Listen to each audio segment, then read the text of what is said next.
Hello, Will from Practical Performance Car here, and I'm with Dom and Andy Smith and this beautiful brace of Hillman Huskies, which is Hillman speak for imp estate. Is that right?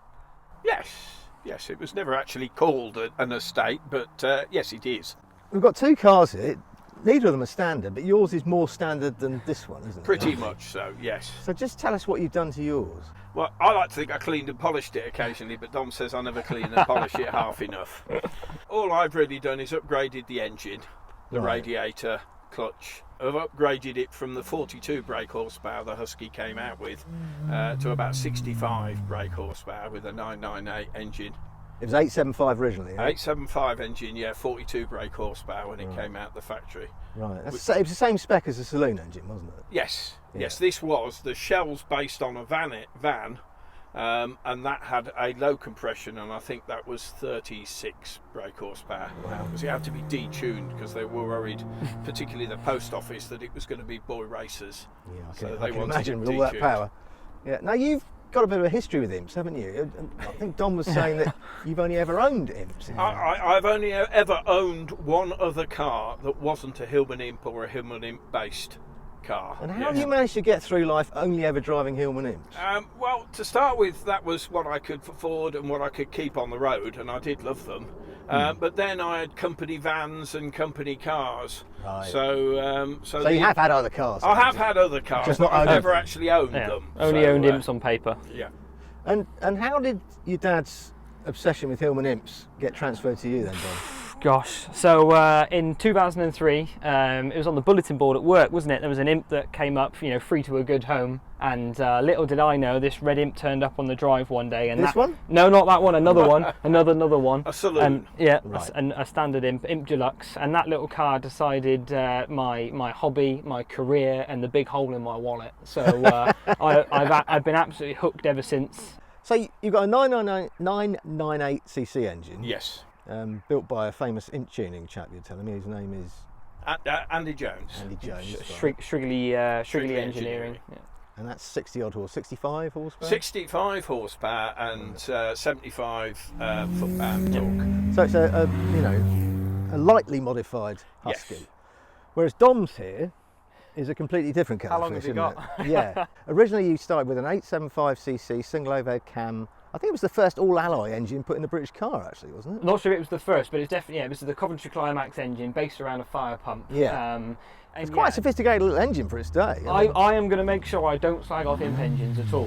They are a really good engine, and people like Andy Jones really know what they're doing. You know, they once they're well tuned, we have seen over 100 horsepower out of them nowadays. But, Nonetheless. yeah. So I started getting into fitting the bike engines about 8-9 years ago now. There's a chap called Clark Dawson who we know within the imp club, and he designed it all. So I can't take any credit for any of the design work, but I have converted about 8 or 9 cars to BMW power now. And it's a BMW bike engine, and which bike's it from? So this one is the BMW, it's a K1200 RS. So that's a 4-cylinder It is, yeah. double overhead cam engine? Twin cam, yeah, 16 valve.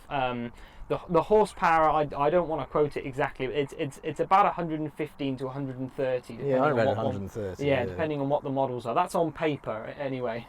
So, you know, for me, the fuel injection and the reliability, I wasn't very good with carbs. I'm going to hold my hand up and say that now. But yeah, I love the bike engine, and it's the only route for me in a modified car. What runs the injection on that bike engine? Is it the standard BMW ECU? Or have you? Yeah. So the 1200 wiring loom from the bike comes with all the kickstand sensor and all the ABS and everything like that. So I cut all of that out, all the headlight wiring and whatnot, and you're just left with the bare essentials, you know, for the engine. It runs the standard bike ECU. It's got a return fuel line system, because obviously the imps have only got one fuel line and a low pressure pump at a couple of PSI. This runs a 44 PSI fuel pump with a return line. So have you got a swirl pot in between the tank and the injection system? On some of my other cars, I've got a swirl tank, but I've had some fuel tanks made with a company called Radtech, which the fuel pump is actually inside the tank. The BMW bike engine obviously doesn't bolt straight up to an imp gearbox, and you're still running the imp transaxle, aren't you? Yes, yeah. So essentially, the imp's got about 3 sections to it, and the final section is what's known as the bell housing. So there's a company called Complete Engineering Services, which make a billeted alley replacement section for it. So you remove the imp bell housing, fit this one, and then it mates up to an adapter adapter plate on the back of the engine. A lot of people that have fitted bike engines to imps, they've had to cut out the rear seats, and the engine's basically in the car with you. But the beauty of this is if you stand behind it, you wouldn't know it was in there, and you've still got 4 gears in reverse. Yeah, because a lot of bike engine conversions, not necessarily on imps, but they use the motorcycle gearbox as well. And That's it. Yeah. You're stuck with a sort of sequential gear change and no reverse gear. And exactly. The beauty of this conversion for me is it's easily reversible. You don't need to modify the body, much if at all really, to fit the bike engine. So it's very easily reversed. Right. And does the gearbox handle the power okay without going pop? Surprisingly, yes. The bike engine is fitted with what I call a cush drive system. So essentially it's like a rubber joint on the output shaft of the engine. And then of course the imp gearbox has got the rotoflexes, the rubber donuts. Right. So both those take a bit of cushioning before the power hits the wheels. And talking of braking things, what have you done with your brakes? I'm assuming you're not running drum brakes. No. So mine's got a Mark II Fiesta caliper setup on the front. Right. It's quite a common conversion, really. My friends designed the brackets that are on it, and it's got some uprated rear shoes made by Mintex. They are a friend of mine's designed them, a chap called Mike Dent, and that really makes a big difference, upgrading the rear shoes as well. Right. And these wheels are fantastic. What are they? So they are 8x13 ATS Classics. I've had them for a few years now. They really suit the car. They really do. I used to have a car on air suspension, and the more you lower the front of an imp, the more negative camber you get. Right. So trust me when I say I've grown up a bit now. The interior suits the car perfectly. What have you done with that?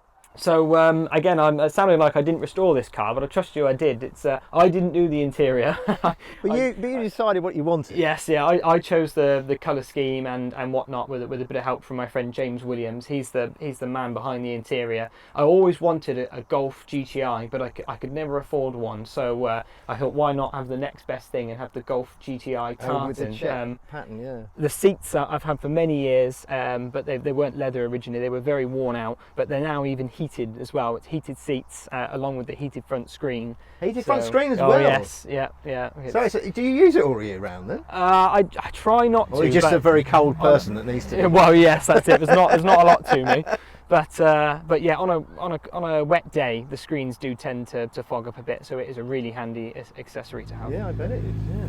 Andy, what do you think of this? Because obviously you've gone a more traditional route with your car, which is still great. I've offered to swap many times. You have, but he's not really into that. That's very kind of him, isn't it? I think there's quite often people say, "Oh, you shouldn't have done that." I wouldn't have done that. And I was saying, well, that's fine. They didn't have to. Yes, it's your car, and you do what we want with it. Yeah. But a nearly 70-year-old fat bloke driving around in that isn't going to look anything, is it? So I think you'd pull it off the plumb, Andy. You're doing yourself down, mate. So you fully approve of this? Oh, absolutely. And what about the other sort of imp people? Are they generally down with this? Because you said you've built quite a few of these, haven't you? You build them for other people. I think that 99% of the imp club are very welcoming to all sorts of different. I've always got that vibe from imp owners. Yeah, definitely. You do get the odd one who is a bit stronger, willed than the other. Who shouldn't have done that. You've ruined that car. But 99% of them are really on board with it. And the bike engine conversion is completely reversible. So it's keeping the imp alive. Yes. Yeah. Well said. Okay. Well, I think it's time we went for a bit of a drive. Sounds good. Okay.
Well, thanks very much, Dom, and Dom's dad, Andy. Thank you. Thank you for having us. Great cars and great times.